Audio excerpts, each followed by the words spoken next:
uruka muri no video bishize ko nababwiye ko nari maze imyaka 3 nkora content ariko byaranze. Okay, dore ko byatangiye.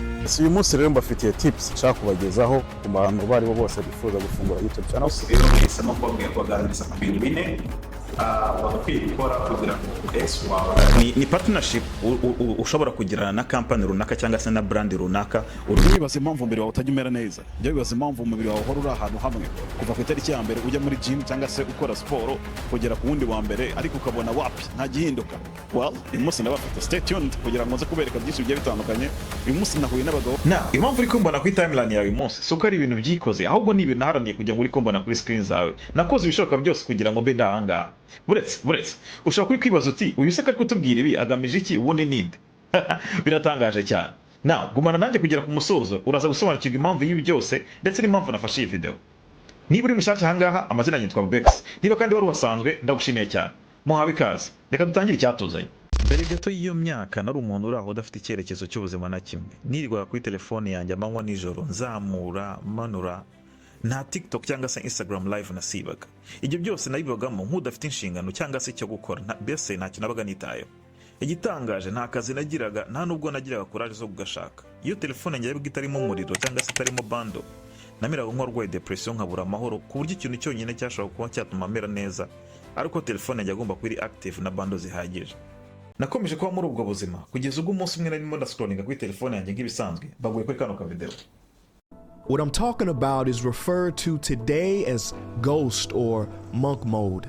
You see, a traditional monk chooses to leave their comfortable life, to live in solitude, to connect with something deeper, something greater. You see, they have chosen to go into solitude because it is so difficult to connect to those deeper parts of us when we're still stuck in the circus of the world.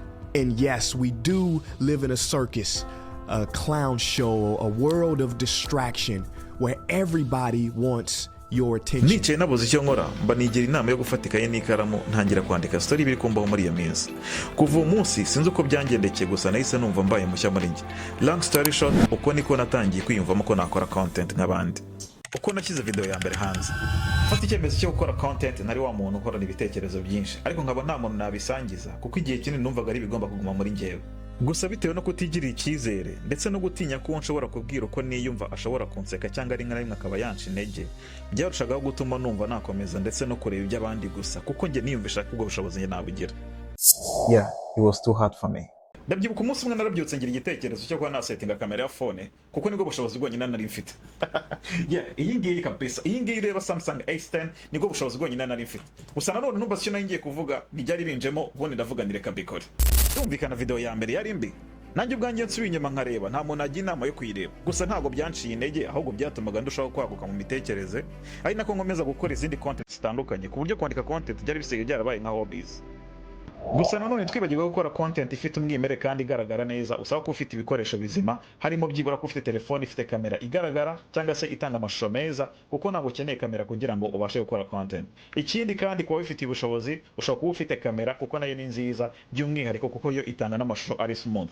Ikindi ukurikijeho cyangwa se ukeneye kugira ngo content yamere neza no kugomba kuba ufite microphone cyangwa se iyi ngiyi zose nk'uko uri kwibona ndi kuzikoresha biterwa rero n'ubushobozi uhagaze. Ikindi ugomba kuba ufite amatara mazima either ashobora kuba ari amatara yo hanze ari naturel cyangwa se ari amatara yo mu nzu biterwa n'ubushobozi ufite. Icy'ingenzi nuko amashusho yawe agaragara nk'uko uri kwibona amashusho yanjye ntago agaragara neza cyane nk'uko yagakwiye kuba ari perfect but at least nagerageje bitandukanye no kuba nakorera ahantu hatari urumuri ruzima. So rero ngiye njya gutangira content nari mfite akano ga telefone nk'uko uri kwibona niko nakoreshaga amashusho inako nafatishaga sound kuko nibwo bushobozi bwonyine nari mfite. Gusa ingenzi nuko nari nzi icyo nshaka kandi maze no kumenya igisobanuro gifatika cy'igihe kuko icyo nari maze kumenya no kuko byamera kose niyo nawe ntabikoresha mfite ntagomba guhagarara ngomba gukomeza ibyo natangiye. And here we are. Ibyo ukwiye kumenya bibi ndetse n'ibyiza. Uruka hejuru ko nakubwiye ko ibi byose ubona atari ibyizanye. Yeah, here's why content creators bava mu hakiri kare kandi cyagiye cyo kugira ngo bajye ku matunda bahinze. Nanjye ubwanjye ndimo ntiretse. Twese twatangiye twibwira ko kwaka abantu subscribe ari byo bizadukuza tukavamo abakomeye ariko twirengagiza ko hari limit ugeraho baba subscribers nayo bagifite agaciro kanini cyane. Aho ibikorwa byawe ari byo bizakugira wifuza kuba we no kubera ko nabari abagwaye subscribe nibabona nta kintu bagezaho kizima bizabarambira bakakuvaho. Icyo nshaka kuvuga hano nuko buri kubonye ikintu kitakuvunye ori usanga nta umusaruro kikugirira. Ubwo nafunguraga YouTube channel nta muntu numwe nari mfite, ndangije nibwira ko nindamuka mbibwiye abanjye ba hafi bazabikunda bakama subscribe, ariko sinkamenye ko they are just doing it because I asked them. Ntago babikoze ngo kubera ko nakoze ibintu bishishikaje, ahubwo babikoze kubera ko ari abantu banjye bama subscribe. Ndanabashimiye cyane. Hanyuma nabariye bampaye subscribe kubera ko hari agaciro babonye muri video nabahereje. Thank you for your kindness. Iyo by'ibyo bintu nuko aho kugira ngo wige ubumenyi bushyashya bwagufasha gukora content creativity, iteye kushyiraho ibintu ukabona ntibirenga umutaro kubera ko ntabwo channel yawe iretse ngo yijyane bitewe na content wakoze. So niba uri kundeba kandi ukaba waratangiye gucika intege bitewe n'ibyari byose uri gukora, ndagira ngo ubwire ko atari cyo gihe cyiza, ahubwo iki nicyo gihe cyo kugira ngo ushyiremo imbaraga zawe zishoboka, kuko nabaribona babaye successful, nabariye bigeze kunyura mu biri kunyuramo uyu munsi, gusa kandi barakomeje. Nashyize video ya mbere ku YouTube iranga, shyiraho video ya kabiri iranga, shyiraho video ya gatatu birakomeza, kugeza ubwo umunsi umwe nigira inama yo gukora screenshot kuri Instagram live Bruce Mbere arimo arakora, and then boom, channel yanjye birazamutse. Icyo bishatse kuvuga ni iki? Uko byamera kose uzatangira byanga, ukomeze byanga kugeza ubwo umunsi umwe video imwe izavamo igatungurana, kandi nta muntu umwe ubigizemo uruhare. So let's keep going, uko byamera kose tuzagera kure. Ubutumwa kuri buri wese: gutangira gukora content kuri ntago byampinduriye ubuzima gusa, ahubwo byampinduriye n'icyerekezo cy'ubuzima ntarigeze ntekereza ko bizashoboka. Byangishije kandi kwigira icyizere muri njye, ndetse no gushira ku bwoba bwo kumva ko nta kintu na kimwe ntashobora. Umunsi ndabizi neza ko naho ndagera hafatika, ariko with all your love and support ndabizi neza ko tuzagera kure hashoboka. Nawe niba ari igikorwa wifuza gutangiza kubera ko uzi neza agaciro ndetse n'icyo gisohora mu buzima bwawe, iki nicyo gihe. Ntutegereze ngo ejo birwo bizakorwa, kubera ko we all know tomorrow isn't promised. So kora uko ushoboye utangire uyu munsi.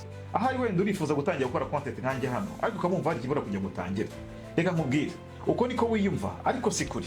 Tangira n'icyo ufite, icya kindi wifuza kizajya kuza, hari aho umaze kugera, waramaze no kumenya agaciro kacyo ndetse no kumenya ko kugikoresha. Ahari urifuza gutangira kugabanya ibiro, ariko ngo utegereje ubushobozi bwa subscription muri gym. That's a big no.